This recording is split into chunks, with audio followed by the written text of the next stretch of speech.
Valve has been up to a lot lately, from HLX to the 20-year Half-Life 2 anniversary to Scream Fortress 24, plus more for CS2, and even new Steam updates. Here is what Valve has been working on that you may have missed. PAX Australia has kicked off and Steam was in attendance. They had this booth set up for the Steam Deck, which is now officially launched in Australia. Their official promo states November 2024. I can help with the countdown. Steam Deck is going to be shipping in Australia in November of 2024. So come on inside and you can try it out for yourself in 5, 4, 2, 1, go.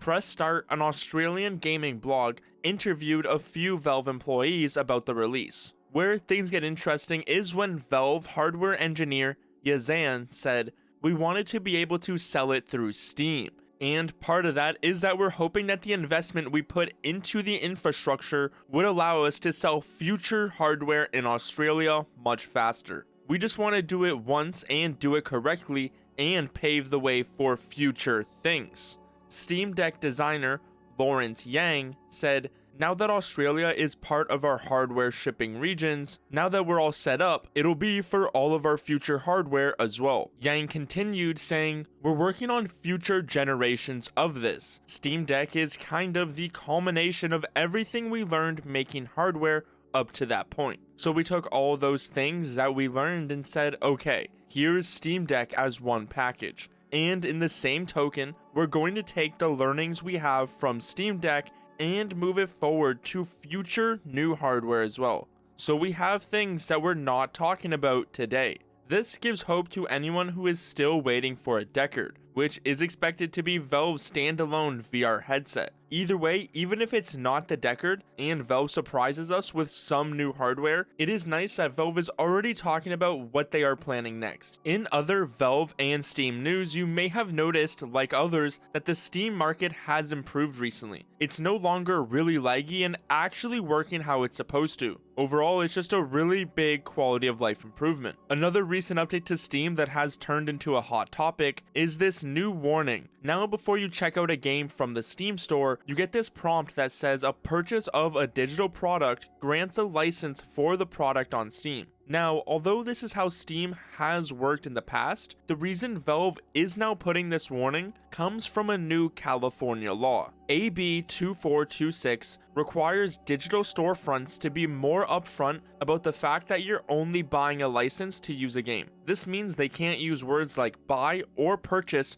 unless they clearly state that you're only getting a license, which is why Valve made this change. Valve has finally dropped a decent sized update for CS2, which was really just some new skins and keychains. The armory overall is nice, as now you get extra rewards for playing CS2. Some players though took this to the extreme and had to farm their way to a 1-year ban. During all this madness and content creators getting trade banned, Valve dev Fletcher Dunn confirmed that they are working on a new animation system, saying, "We know that we are using more bandwidth than necessary. It's because of an old animation system that does not network efficiently.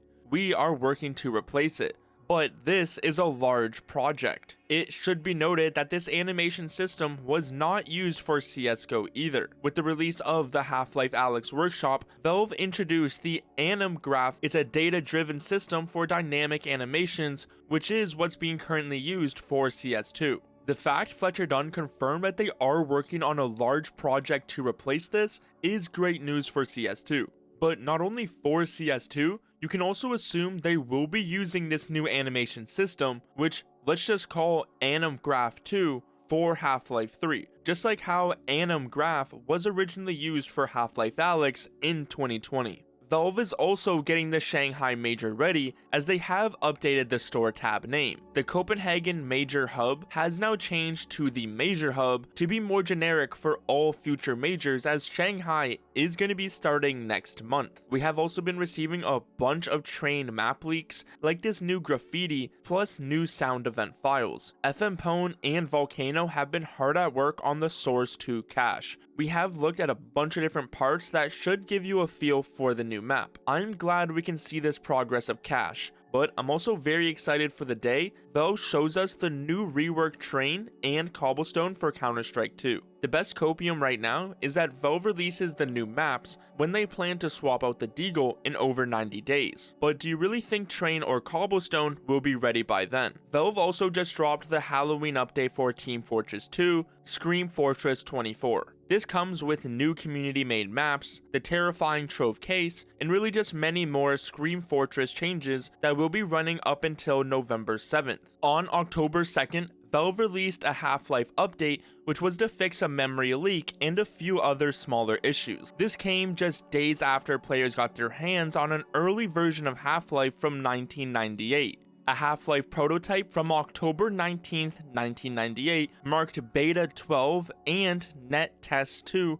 was found in an old storage unit. This is dated just weeks before the release. Although this early version of Half-Life doesn't include a bunch of cut content, some things aren't present in the official game. There is one cut map, C3A1C, which involves taking an elevator to a radiation room, which after clearing the soldiers, you make it to a satellite dish. Most other changes are just minor differences, as this version is dated only a few weeks before the official release, but overall is cool to play for any hardcore Half-Life fan. As we have known for well over a month now, Valve is also working on and testing a future Half-Life 2 update, assumed to be for the upcoming 20-year anniversary next month. Throughout the past few weeks and even months, Valve has been making small changes behind the scenes. So although it is not released yet, it is something Valve is visibly working on. The main thing people are hoping for with this new update is a combined experience between Half-Life 2 and its episodes, plus even potentially some cut content that never made it to the release, like some of the more popular things from the Half-Life 2 beta leak. Now, as well as this, after a few months, Valve has finally updated the test depots for the Half-Life 2 anniversary update. You will notice the last one was on the 17th of August 2024. Not only this, a few hours later, or just a few minutes ago, they went and did it again just 5 hours later. They're clearly heating up with this anniversary update, so hopefully it's ready come November 16th, which is just 1 month away. For Deadlock, it has been receiving a huge list of updates, from big map changes to new heroes to other balance changes. Anything and everything is being improved and updated, as Valve is still getting it ready for its release. There has been a big rumor that Valve is working on an animated lore series for Deadlock. Although it is extremely likely and almost expected when you look at how in-depth Valve seems to be planning the lore and storyline for the game, there is no official news or leaks that would hint at an animated series. The only official thing we know of is that Valve is working on their visual novels that are already somewhat unfinished in the game. I would love for an animated Deadlock series from Valve, but you shouldn't get your hopes up until there is actual news for it.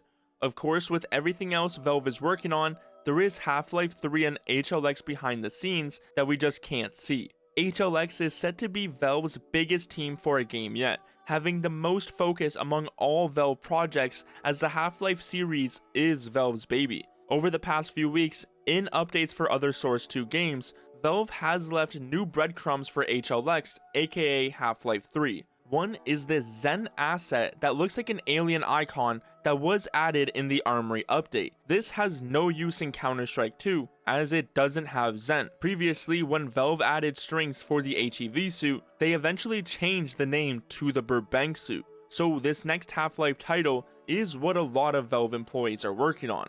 A new Half-Life experience built for PC. After years of cut Half-Life 3 projects, Valve finally has Source 2 ready for Half-Life 3. There were also these new material files, a nav-oriented mesh for an editor, and a nav space clip tool. You can assume Valve is using this for Half-Life 3. Make sure you leave a like and subscribe to stay up to date for all things Valve.